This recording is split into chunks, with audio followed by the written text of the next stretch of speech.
you seen it, Jeff? Yes, sir. Have you seen it? Yes, Okay. sir. Pretty good. Very unfair to the pilots that risk their lives for our country, and then they get fake news, New York Times and CNN, make up a phony story to get some hits. That's the only reason I cared about it, because those pilots were so brave. I've never seen anything like it. They flew into the hornet's nest, and then they got hurt so badly by what the fake news wrote. And it was CNN, it was the New York Times, and they're both disgusting, really horrible groups of people. The pilots did an unbelievable job like nobody's ever seen. They hit pay dirt. You see where I guess you probably look, they call it the wound. You see where the wound is on the earth, and 3 of them right next to each other. Perfect. And they should be admired and respected for what they did. And the fake news, in order to try and hit me, the fake news made them look bad, but now they look really good again. So that was the Israeli Atomic Energy Commission, and it was also about the High Commission of Iran. Just said it was totally demolished. But we're going to have a news conference in a couple of minutes, and we'll see you, because I don't want to burden the Prime Minister with this. Okay? Thank you very much, everybody. Thank you. I love the Netherlands. Are you from the Netherlands? Yes. I love the Netherlands. What did you say? If America is first, if the Netherlands is then second. Oh, no, well, I know some people put it first. Have a good time, everybody. Thank you. I'm going to have, I think the summit was fantastic. It was a big success. You had great people here. Everybody showed up. There were all the prime ministers and the presidents and the kings and the queens, right? And I actually had breakfast today with a king and a queen who were beautiful. Beautiful people, central casting, I must say. Very nice. We had a great time. We thought the Netherlands was fantastic, and I think you did a fantastic job. Thank you. Thank we you made very big much. decisions today at the NATO Yeah, Summit, big so that's things important. happened. Yes, Mr. absolutely. President, you said you would clarify your stance on Article 5 just yesterday. Is that something you can explain I stand today? with it. That's why I'm here. If I didn't stand with it, I wouldn't be here. So you would defend countries even Well, if they what don't did I pay just out their say? fair Yes, share? of course. Why would I be here? Thank you very much, everybody. Thank you, press. Thank Thank you. you, press. Let's go. Bye-bye. Thank you.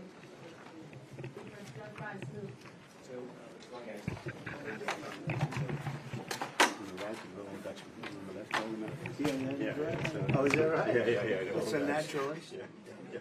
Naturally. Let's go.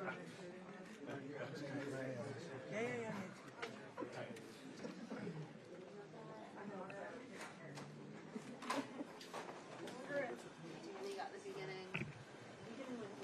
My story.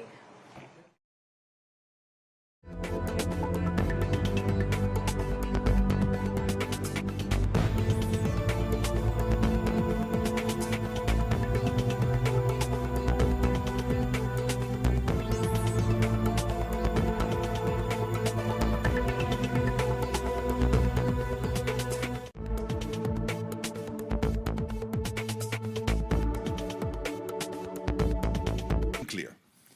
America is committed to NATO. He affirmed that again. Clear. America is committed to NATO. He affirmed that again today in no uncertain terms.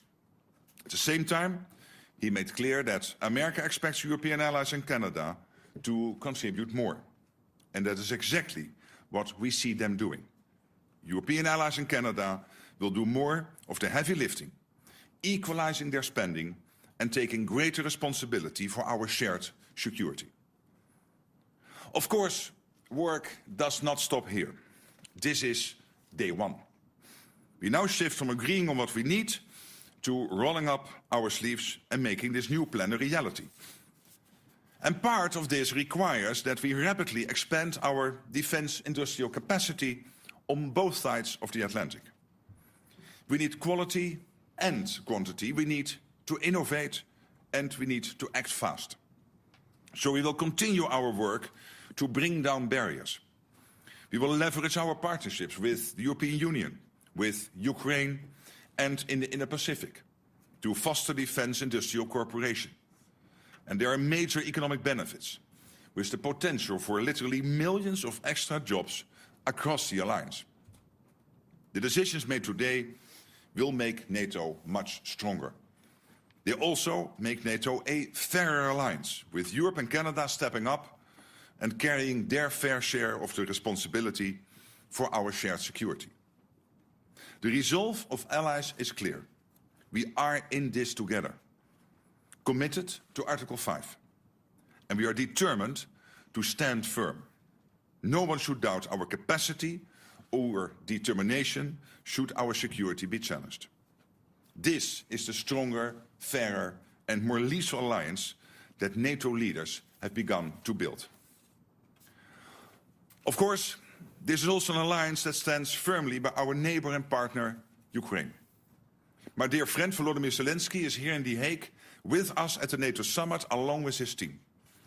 Our resounding message to him and the Ukrainian people is that Ukraine has our continued support, including with over 35 billion euros pledged so far this year, with more to follow. All of this, our aim is to keep Ukraine in the fight today so that it can enjoy a lasting peace in the future.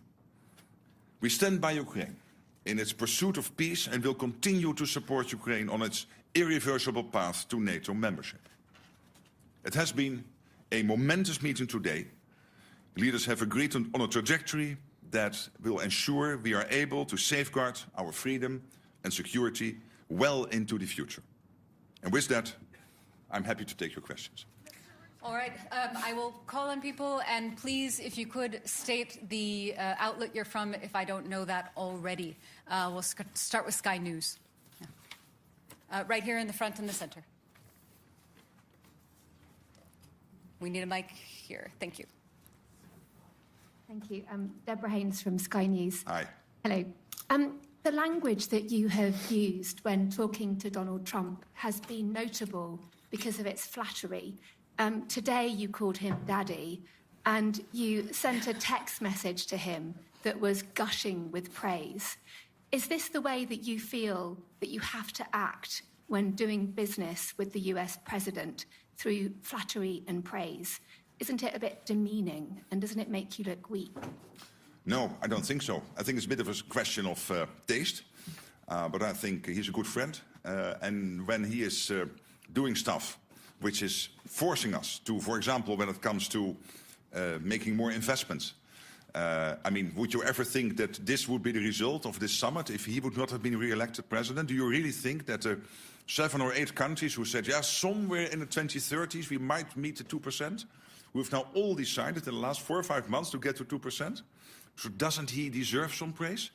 And when it comes to Iran, the fact that he took this decisive action, very targeted, to make sure that Iran would not be able to get its hands on a nuclear capability, I think he deserves all the praise.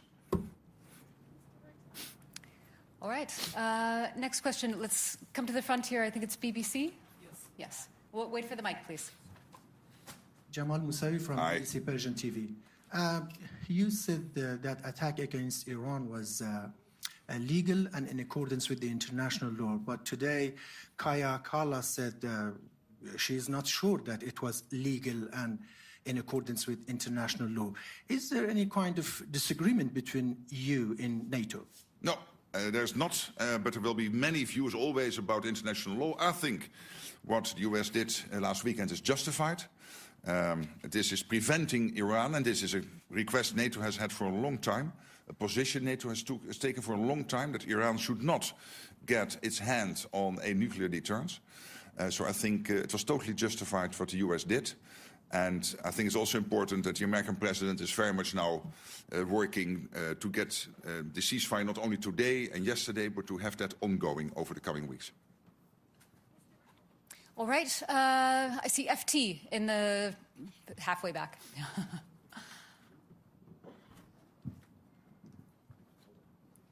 She has to hold it. Secretary General Henry Foy, Financial Times. Aye. The floor.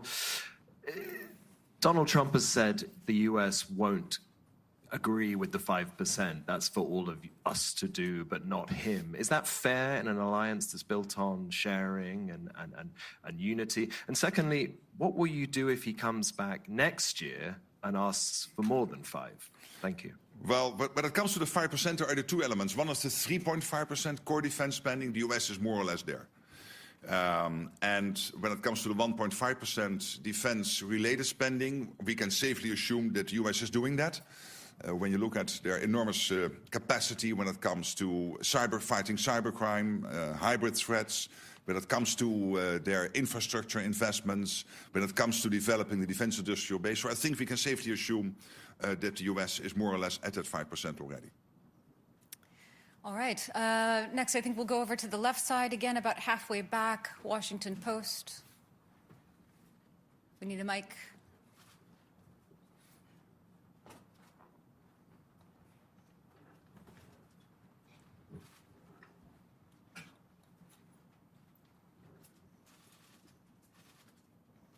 Thank you, Secretary General Ellen Francis, Washington Post. NATO allies will have to go to great pains to convince people that this money should be spent because of a Russian threat. But some of the comments at this summit suggest that it's all about pleasing President Trump. I think Secretary Rubio called it the Trump summit. Do you agree that it's the Trump summit? And how much of this pledge is about keeping the US president happy? Thank you. Well, there are two issues to this and to the 5%. One is that there is this consistent ask from the US. This started already with Eisenhower in the 1950s. For the Europeans and the Canadians to equalize with what the US is spending. And now, finally, we're going to do that. But obviously, the 3.5 core spending and the total 5% is deeply rooted in the outcome of a process in NATO, the NATO defense planning process, which has led to agreeing by the defense ministers 2 weeks ago on our targets. So what each country needs to do when the call would come. If the call would come, we need you to help because there is an Article 5 situation. And we have calculated that to basically reach those targets, we need to spend 3.5% on core defense and, of course, the 1.5% on defense and security-related spending. So there is this US request, please equalize, because it's not fair that we shoulder much more than the others are doing and that we are carrying more weight than the others are doing. And there is the issue of that it is really necessary because of the long-term threat by the Russians to the whole of the Euro-Atlantic area and also the other upcoming adversaries and, of course, the situation with China where we see this impressive military build-up. So it is both true. The US has consistently had this request now for 60, 70 years, and finally we will do it. And I think that's important. It makes the whole of the alliance more stable and fairer. And there is the need because of Russia and others. All right. The woman in the third row over on the left side here. Natalia Robs, New Voice of Ukraine. Secretary General, you have stated that this year Canadians and Europeans have pledged 35 billion into military support to Ukraine, and this is not even the half of the year. In your opinion, what should be expenditure for Ukraine at the end of the year? And what amount of military aid to Ukraine could help Ukraine to win the war, not just survive? Well, on the first question, it's difficult for me to exactly predict, but you can safely assume as the trajectory in the first almost 6 months now is really north of the trajectory last year, that also by the end of the year it will end up north of the over 50 billion which was pledged in 2024. So I'm positive about that, optimistic, but I'm not going to make a concrete prediction. But we can safely assume that the end result will be positive. And of course, what we are doing here, we have to make sure that Ukraine can stay in the fight, that Ukraine has what it needs to be as strong as possible. But obviously, we are all also working on getting a peace deal done or a long-term ceasefire done. And then we have to make sure that Ukraine has what it needs to prevent Vladimir Putin from ever trying this again in the future. And the first layer of that, making sure that Ukraine can defend itself post a peace deal / a long-term ceasefire, obviously is also the support we are now providing to keep them in the fight which has to do, of course, with training. It has to do with delivering military equipment, so the command in Wiesbaden, but also the various streams of money going into Ukraine, developing Ukrainians' defense industrial base, which still has about a 35 billion spare capacity.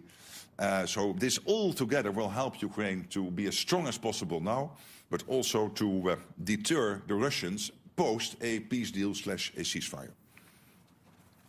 All right, let's come to the center section now. I see CNN in the fourth row. Thank you so much. I want to follow up on what you just said about the strikes in Iran, but first, can I ask you on Article 5, do you believe that Article 5 is subject to interpretation? Well, you know, Article 5 is absolutely clear, and at the same time, we have always said we will never go into details when exactly Article 5 will be triggered. And why not? Because we don't want to make our adversaries any wiser. Iran, sir, you just praised the U.S. strikes in Iran, saying that you do believe it will help prevent Iran from getting a nuclear weapon. There have been questions about where that highly enriched uranium is, and if Iran moved it before the United States struck on Saturday night. Do you have concerns about that and whether or not it poses a threat to NATO? Look what happened last weekend. American B-2s, nobody in the world is able to do this. Only the United States. You are 25% of the world economy. You are by far the biggest military power in the world. Only the United States is capable to do this. So the B-2s, the fantastic pilots in those fighter jets, the bombs which were used to get deep into these nuclear facilities in Iran. Nobody has that type of stuff. And history made you the leader. History made you the ones who have to take action when it is necessary. And I think what President Trump did here is take a very targeted, chirurgical operation to take out as much as possible Iran's capability to get to a nuclear weapon. And I commend him for that. And obviously it's now up to all the studies being done and all the detailed look into what exactly has been the effect of this. But I'm personally very optimistic that this has dealt a massive blow to Iran. All right, we have a very full room in limited time. Next question to the front row. There's a mic coming. Oh, that's good. Yeah. Hello, Eelco Bos van Roosendaal, Nieuwsuur, Dutch TV. You're dealing with a very unpredictable president or friend who has been all over the map on Article 5 in the past. In his first term, he threatened to pull out of NATO, which he doesn't seem to do anymore. But how are you certain that the Trump you're dealing with right now is the same version of Trump that you'll be dealing with for the rest of his term? I'm now known for almost 10 years. He's a good friend. I trust him.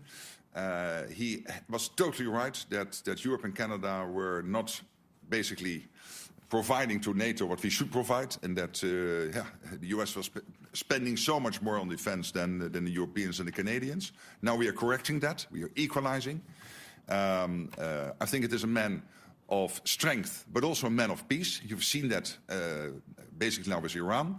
The man of strength being able to command his B-2 bombers to go into Iran to take out that nuclear capability, but also the man of peace who is then immediately following up with making sure that Israel and Iran will commit to a ceasefire. And I think this is exactly what you want the American president to do, provide that type of leadership. And so I find him very predictable. Next question, all the way in the back. I don't think so. DPA. Ansgar Hase, German press agency, DPA. Secretary General... We were speaking. Here. There you are. No. Yeah, in fact. I cannot see you. I can only answer the question if I see you. Who is Can you stand up? Oh, you're really in the back. Sorry, yeah. Please. Thank you.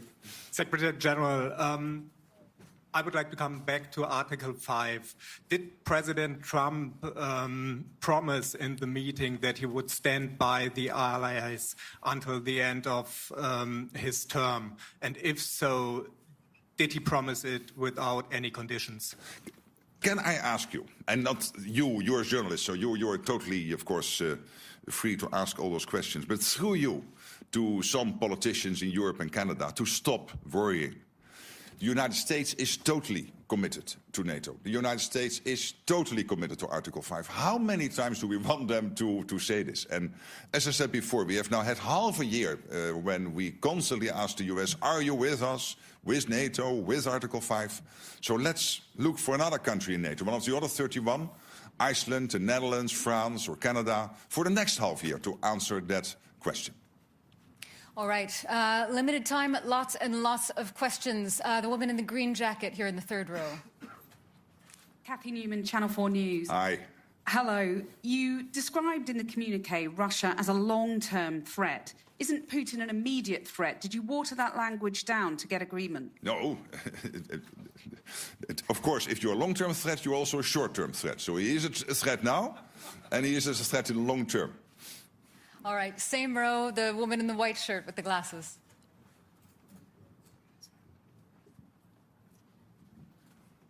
Thank you. Ida Hallikainen from Ilta-Sanomat, Finland. Mr. Secretary General, Russia has expanded its military infrastructure near Finland's eastern border. What is Russia aiming to achieve with this, and what is NATO's message on the matter? And second, if I may, is Spain now serious about the defense spending goal? Yes, on the last question, I believe so. As you know, there is disagreement to disagree that they think they can reach the capability targets by 2.1%. NATO is saying it has to be 3.5%, like for all the other allies.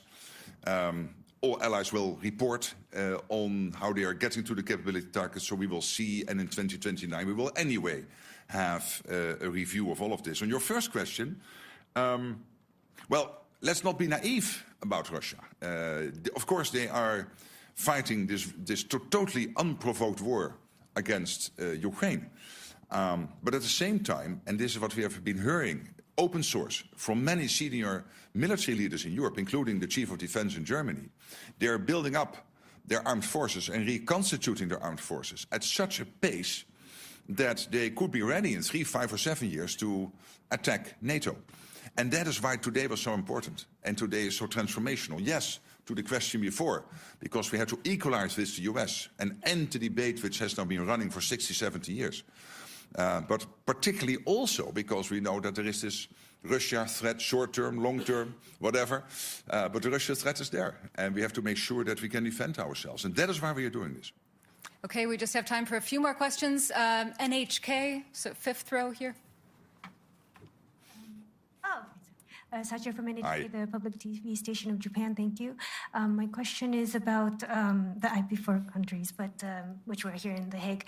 But so I know you've been mentioning that you won't lecture the whole world, but since you were able to make this historical decision today, do you think this would trigger other countries like the IP4 countries to think twice about their threats around them and their defense spendings?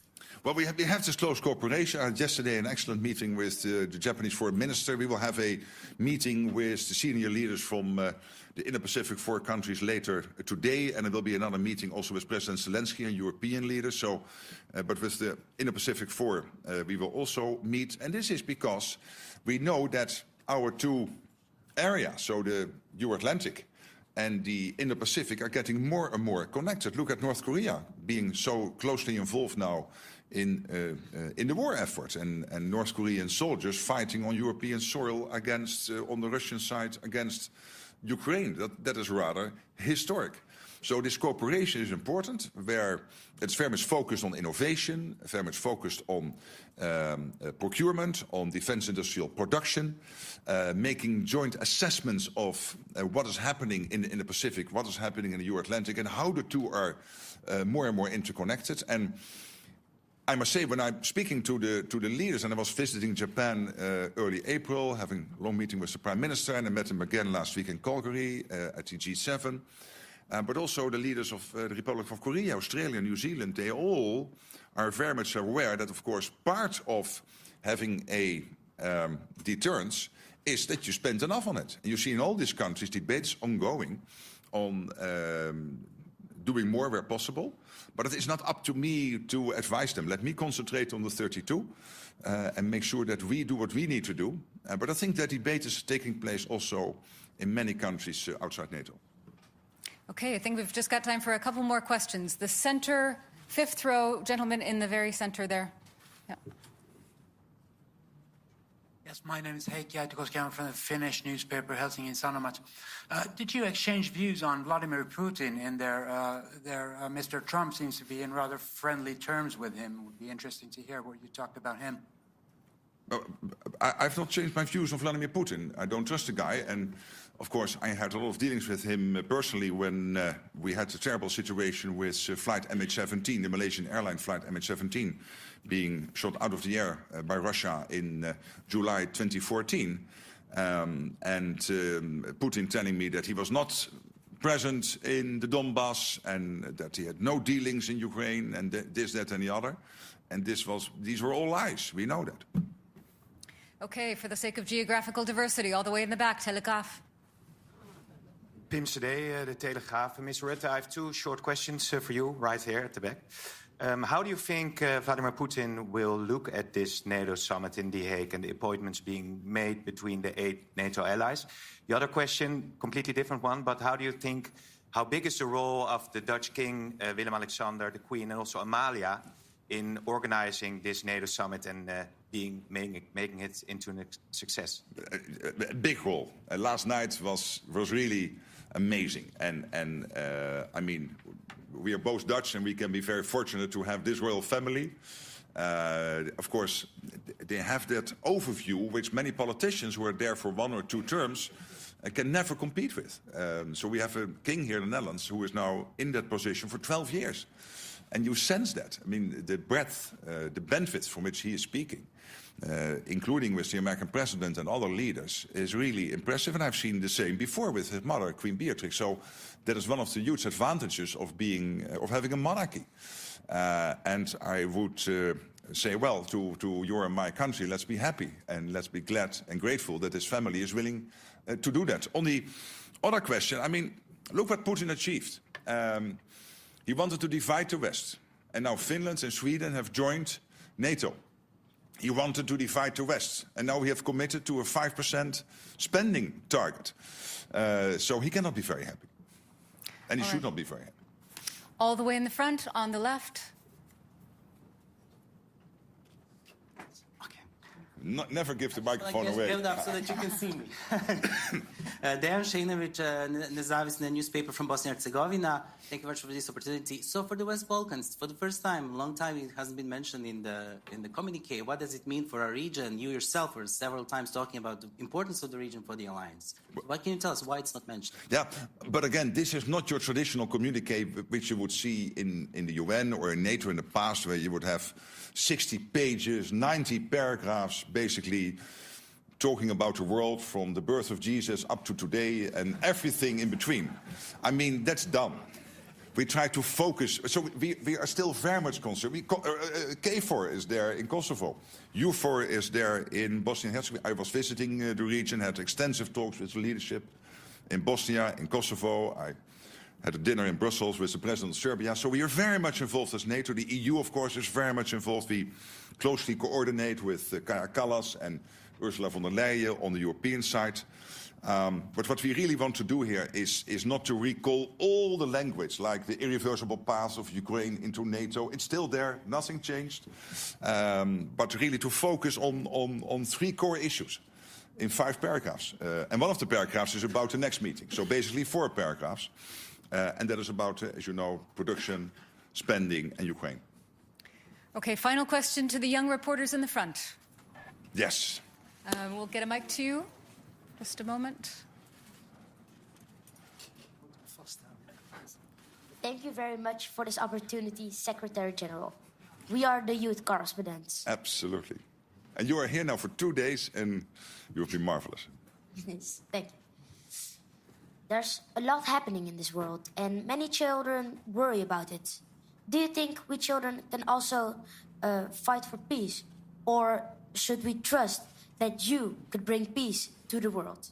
Thank you. But I cannot personally bring peace to the world. What we can do collectively is to make sure that we are so well prepared, we are so strong, that nobody will ever attack us.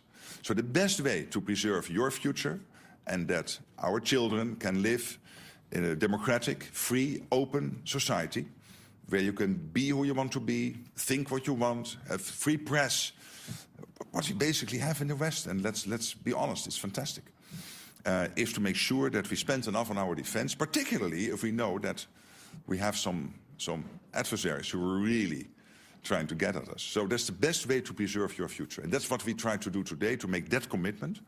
But you standing here is really touching. And we have seen each other now for 2 days. We know each other for some longer time. I really want to thank you both. And in you, all the free press sitting in this room, for your fantastic work. And see you soon, in Brussels or elsewhere. Bye-bye. Take care. Thanks. Thank you all very much. That's all we have time for today.